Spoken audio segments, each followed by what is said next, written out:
We talked about this, and another reason people hire us, which we've spoken about earlier today, is because of our fashion intelligence, which is our knowledge, again, of history, fashion photography history, our cultural histories that we like, and knowing that something looks like Prada 2008, spring summer show.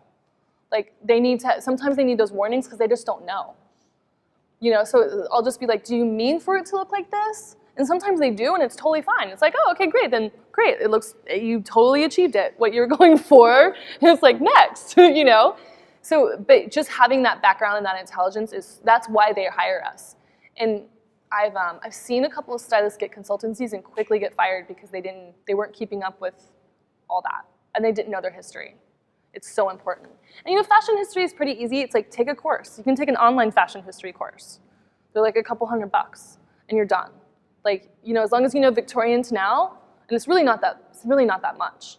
Because back in the old days, there weren't that many designers at once. There really weren't, not until about the 80s, 70s or 80s. So everything before that, it's like 5 or 6 per decade, pretty much. So it's pretty easy to learn. And then, the amount of knowledge, and they get so excited, when you bring in names and collections and artists and stuff they've never heard of. And that's really what they're paying you for. So, so the other great thing about consultancies is that you have time to show what you can do. Because when we do editorial, it's like, it's hit or miss, and then you wait for 3 months to come out, and then they figure out, and then those editors wait to see if people like it, and if people like what you did, if their friends like, it's so funny, because it's like, they wait and see what their friends and everyone else is saying about the story you did in their magazine. And if it gets a really good response, they have you back. And if it gets like a, ugh, kind of response, then they don't have you back. So they are very much listening, magazine editors and like advertising people too. It's like, they see what kind of response the ad gets when it goes back to their agency, when it goes, then when it hits the market. And if people are indifferent, you might or might not get hired again based on if they like you or not. It can go a lot of different ways. And with consultancies, you are able to, with a 6-month or year-long contract, to really show your results.